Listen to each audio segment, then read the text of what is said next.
Movie thoughts.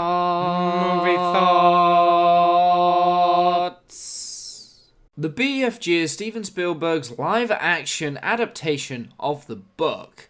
Now, if I've got this right, there is an animated version of this film that came out in the late 80s. I don't want to say that completely, but I'm pretty sure that was a thing, and I've got that in my head because I grew up, I think I must have at some point grown up with this cartoon or animated film that's came out. And yeah, so I love Roald Dahl. I love the BFG. I've got the book. I read it when I was a kid. It was phenomenal.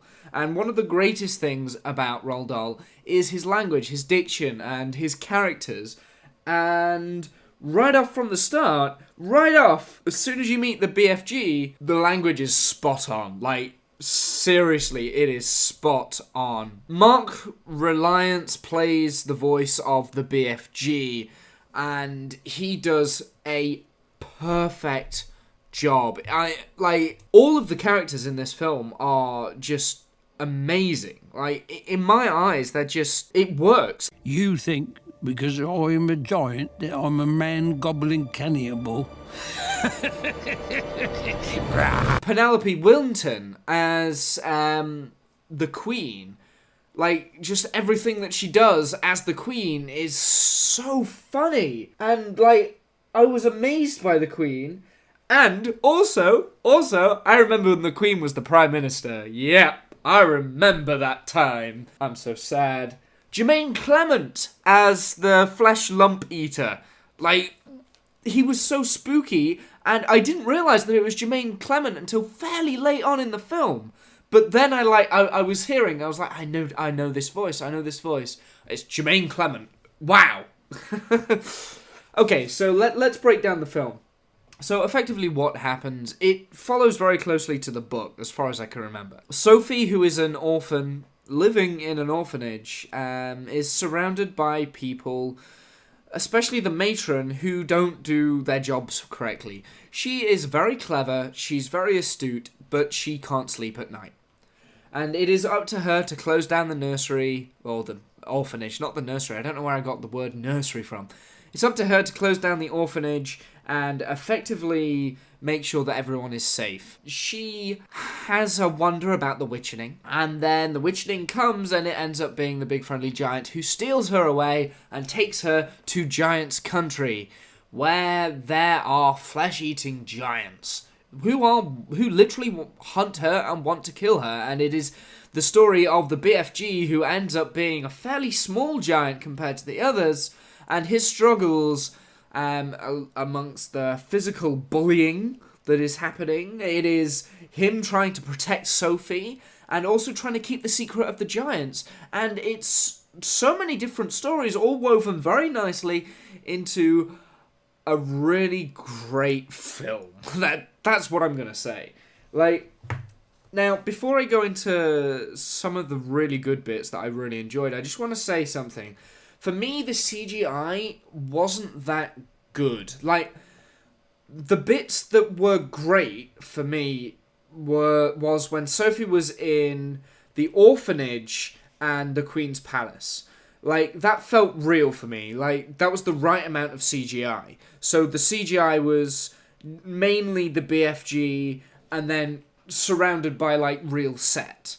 But then when Sophie goes to Giant's Land, it's all Sophie, and everything around Sophie is CGI, and it's very noticeable. So, like, there's a lot of times when the BFG picks up Sophie, and it's very noticeable that that's CGI that's picking up Sophie. She's not actually being picked up. And that's a shame, because I feel that kind of stopped my suspension of disbelief, especially when we've had Jungle Book not that long ago, and it's doing a very similar sort of thing that the Jungle Book did, and it's not quite getting that CGI right, if you know what I mean. I mean, that's a minor thing, though, for me, because everything else was spot on. So, like, for instance, like, Sophie's character is great. I can't remember who played Sophie's character, I think her name was Ruby Barnhill. I don't really recognise the name, and I don't really recognise the face, but I do have a feeling that she's been in something else, and I can't place my finger on it yet, and it's winding me up.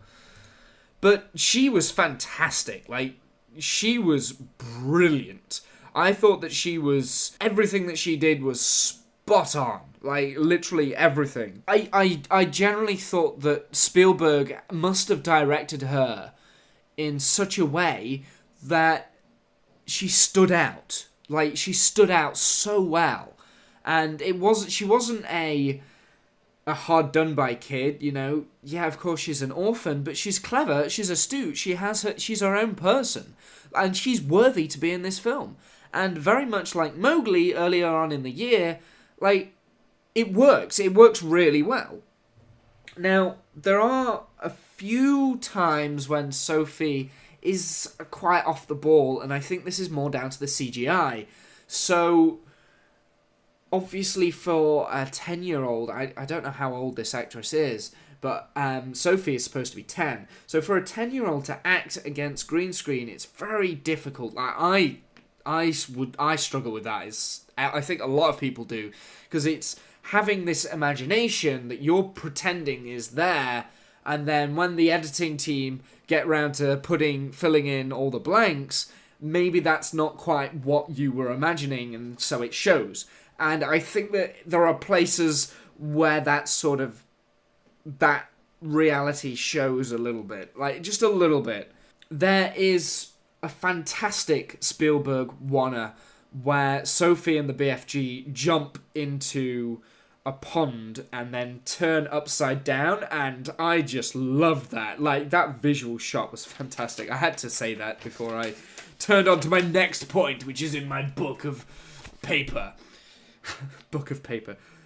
Now, towards the end, there was one particular scene that I thought that went on just a little bit too long, and it just dragged on a little bit, and it got a lot of laughs from me, and I was laughing quite a lot through this film.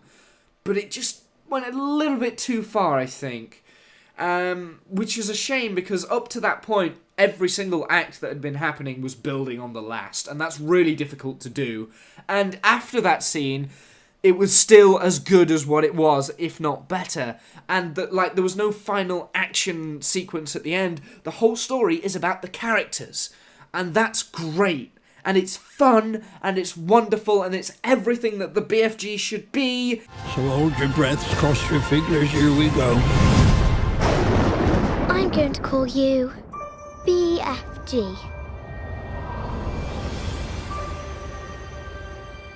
Oh, I really enjoyed this. Really, I did. There are some qualms. I do have some, negatives with this film, but I had so much fun. I seriously had so much fun.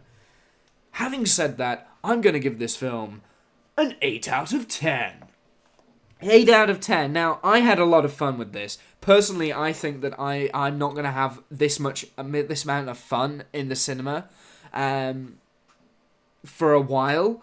However, it doesn't get a 9 or a 10 because of the CGI and because of this one scene that sort of dragged on a little bit. And I think without those little bits, it could have... Personally, I think technically as well, it could have just got that little bit more. But hey-ho, that's just my opinion. Rant and rave at me all you like. It's more than welcome. Anyway, guys, until next time, I'll see you then.